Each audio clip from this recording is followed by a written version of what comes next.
Divorce is a fact of life. Oh, not for everybody, but for quite a few people. Maybe you yourself have been through a divorce, or if you have not, good for you, but you likely know people who have. Even people close to you, people you care about deeply. Well, in this episode of Relationship Radio, we're going to be talking about how divorce affects various things. Welcome to Relationship Radio. This is our Season 5. I'm Dr. Joe Beam. I'm joined by Kimberly Holmes, our CEO, soon to be Dr. Holmes, finishing up her PhD now. And so, Kimberly, when we first started talking about beliefs and values, how does divorce affect beliefs and values? Well, beliefs are those things that we hold to be true. Values are how we expect people to live based on what we believe to be true. Therefore, if a person's original belief system is that it doesn't matter if you stay married or not, divorce probably doesn't affect your beliefs and values. But if your original belief and value system said that marriage is holy, sacred, sacrosanct, something that you're supposed to do, and if you leave it, you have failed to live up to what you're going to do. If that happens, then it would seem to me that based on why you are leaving that marriage, you may have to change your beliefs and therefore your values to leave it, or may not. Does that make sense?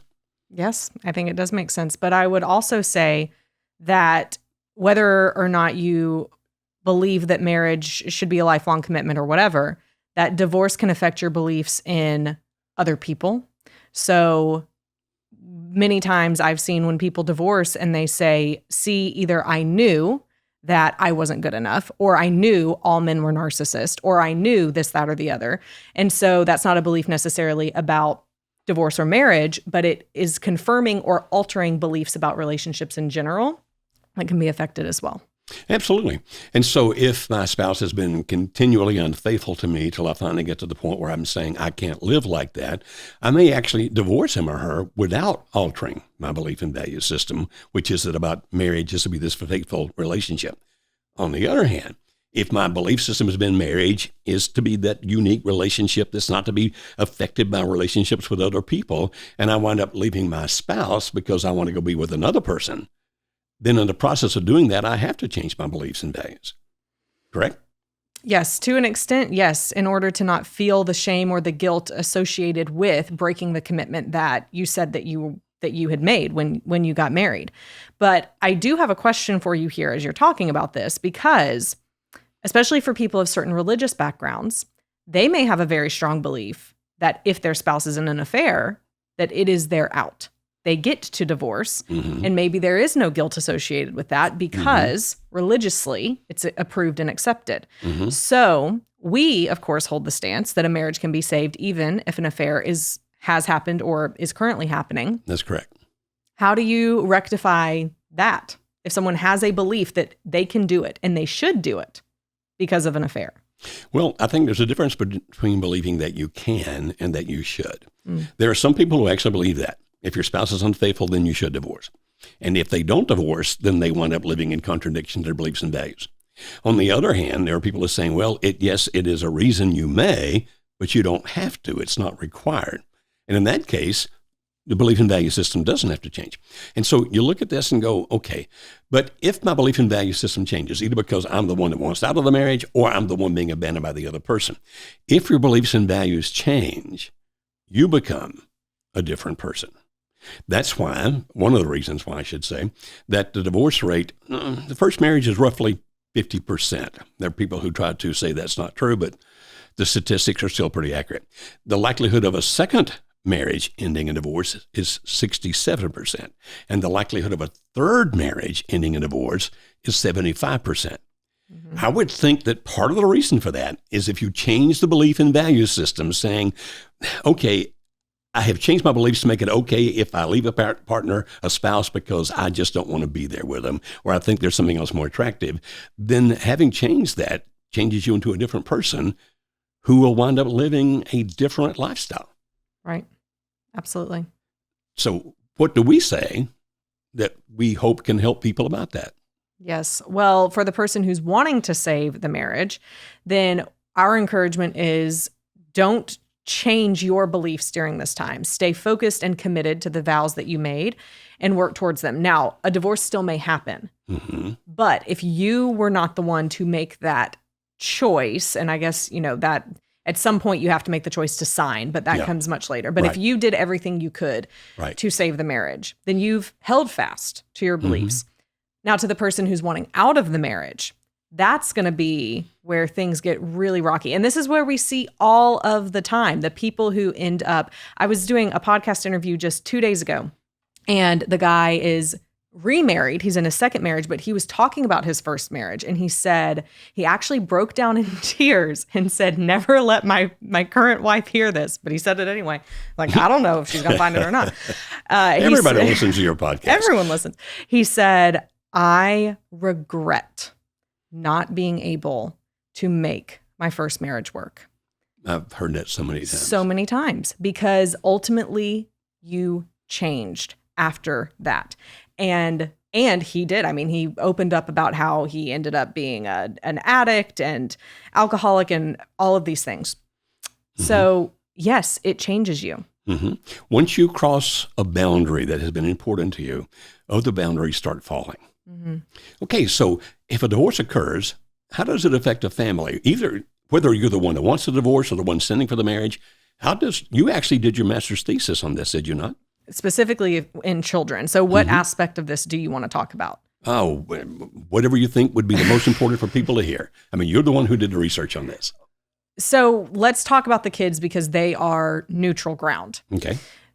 How does divorce affect kids? We have several other podcast episodes where we've gone way more into depth about this. I'm sure we'll link to those in the show notes and the like.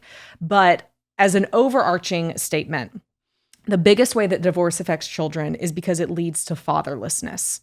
And here's what I mean when I say that. A year after a divorce happens, 25% of the families who've experienced divorce, they no longer have a present father who is actively involved with the children. And oh man, I think 5 or 10 years after the divorce has happened, that goes up to at least 50%, if not 75% of those kids who no longer have a relationship with their dad. And that is huge. Again, the guy that I was talking to on that podcast, this blew my mind. He said that where he grew up, which was a lower income area, he did not know another person who had a dad. He did not have a dad, and he had never met someone who had a dad. And how does that affect a kid? Oh, you don't have a person to look to teach you how to live. It affects boys in the way of how to become a man, how to treat other women, how to, uphold the family and provide. But for girls, that affects them because their dads are the ones who are supposed to help them see their self-worth, that they should expect respect and how that should look as they are looking for people to marry. And so we see that with the lack of a father in a home, that girls are more likely to be sexually promiscuous in their teenage years. Boys are more likely to end up in juvenile delinquency, to be angry and aggressive. I mean, we see this play out. We see for both genders that it's going to have a negative impact on school scores. The list goes on. And none of these are groundbreaking revelations. I mean, all of us know this in common sense, but what is astounding is how much it is downplayed as to the effects of divorce on kids and how they will be okay. They'll figure out how to be okay. They won't know how to be okay if they don't have two parents who are teaching them and loving them and showing them what resiliency looks like. And so even when divorce happens, that's why we say it is so important for both parents to be actively involved in the children's life and for parents to never play against each other or withhold access from the other parent with the children involved, because the kids have to have that. Right. Parental alienation is just bad all over. Absolutely. So divorce still affects the children, even if both parents are still involved in their lives, but not like it affects children if one of them is no longer involved in their lives. Yes, but specifically the best situation for a children, other than parents together, the best situation for a child is parents who are divorced but co-parenting and have low conflict. So those parents are not fighting anymore. They get along well. They're able to do certain family functions together. I've heard from adult children who, whether their parents divorced when they were younger or around 18 to 20 years old, one of their biggest things is, I don't want them to, I dread my wedding day. I dread my kids' birthdays or graduation because my parents being in the same room together is the most stressful thing to me because they're still fighting.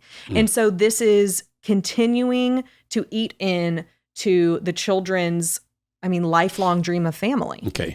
So what hope can we give the single mom who's out there with children and hubby is no longer, daddy's no longer in the picture dealing with the kids? A lady told me that yesterday. My husband has left us and has had no contact with our children in the last 7 months. So what hope can we give that single mom? Because we just painted a pretty tough picture. So is there hope for her, or does that just mean their kids are doomed? No, there is hope. You can only control what you can control. And so it is important to say it to the single mom or the single dad who is currently actively trying to keep the other parent out of the children's lives. Don't do that. Right. But to the one where you're saying, I would love for them to be involved, then realize you can't control their actions, but you also don't have to be their PR person. So be there for your children. Don't paint a negative picture of your spouse, but also don't try and paint an overly positive picture of they love you, but they're just not here. You don't know. Simply say, I am here for you. Let's talk about it. How do you feel? What can I do for you? Don't shut the door if they want to try and communicate to their other parent, but you can only focus on being there for them and giving them the emotional fulfillment they need right now. And if you are that single parent, mom or dad, I would strongly encourage you to get involved with other couples whose children are about the same age as yours. You won't be doing everything the same way they will, and you won't be involved in every party that they're in, that kind of thing. But having a relationship with them so that your children can see parental interaction between a loving dad and a loving mom, and also be able to be with children like that. So your children are not doomed, but you already know it's a tough road to hoe. It's a hard thing to do. Don't let somebody talk you into giving up on your marriage.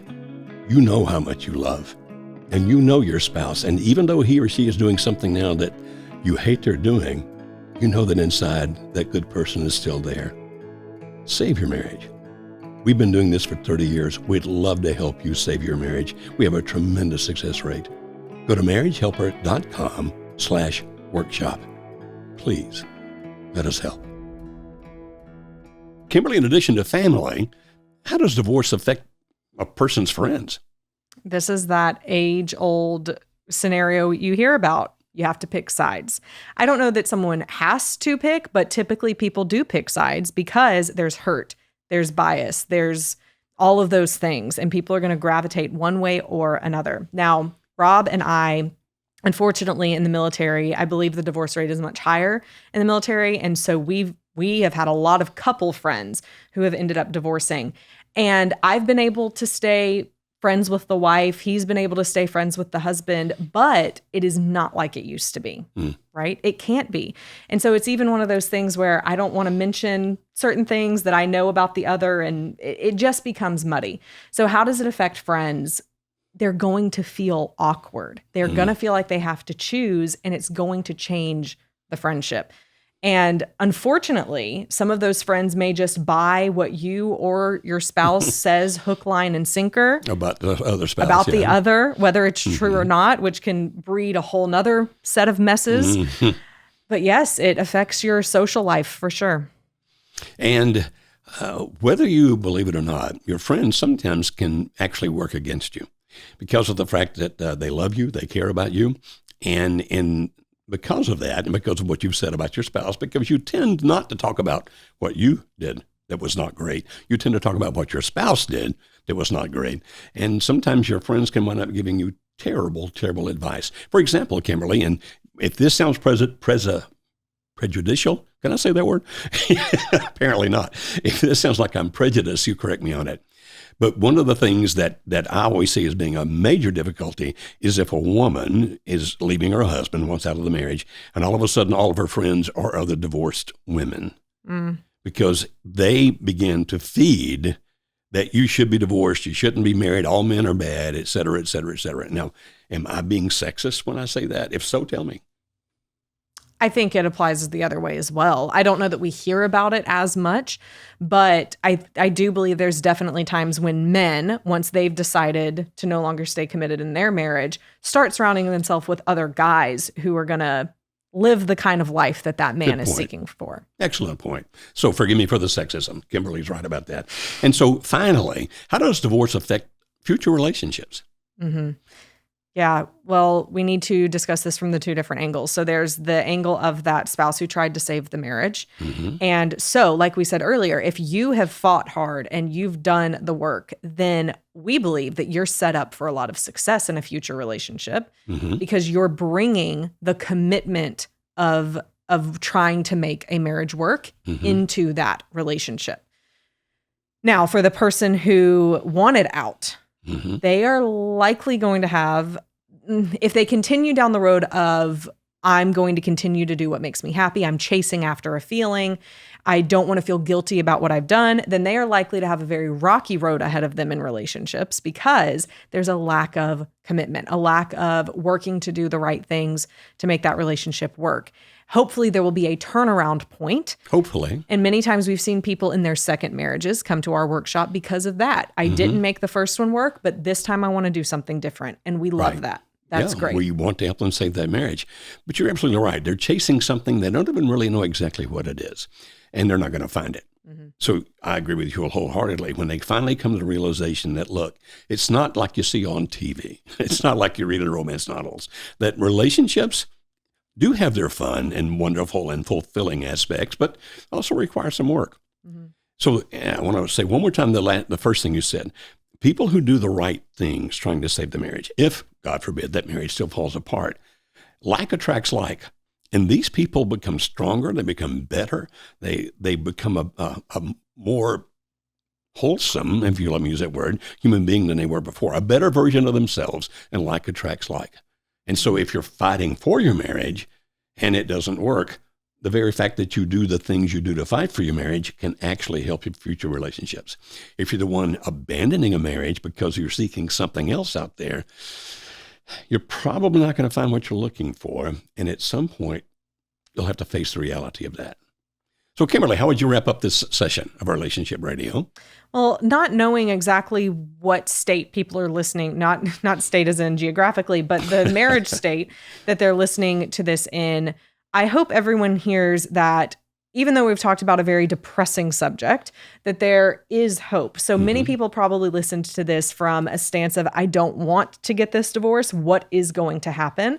Well, we don't know what's going to happen. You don't know what's going to happen. But here's what we do know. When you do the right things, you're setting yourself up for the best chance of success in hopefully saving this marriage, but in your future with all of the rest of your relationships, including those with your children, no matter what happens. And we want to help.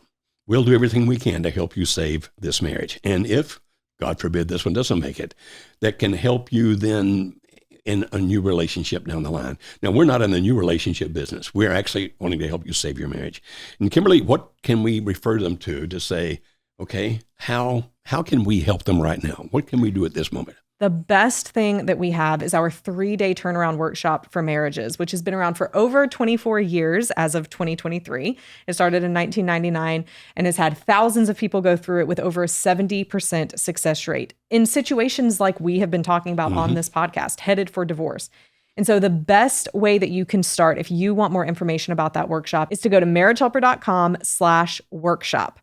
Now, if you're saying, I think that sounds great, but I don't know that I'm ready to investigate this workshop yet, we have a free mini course for you on how to get your spouse back. And you can find that by going to marriagehelper.com/free, FREE, because everyone loves something free. That's a favorite word. I know I do. I do as well. Thank you for being with us on this episode of Relationship Radio. We have several more to come, and we'll see you on the next one.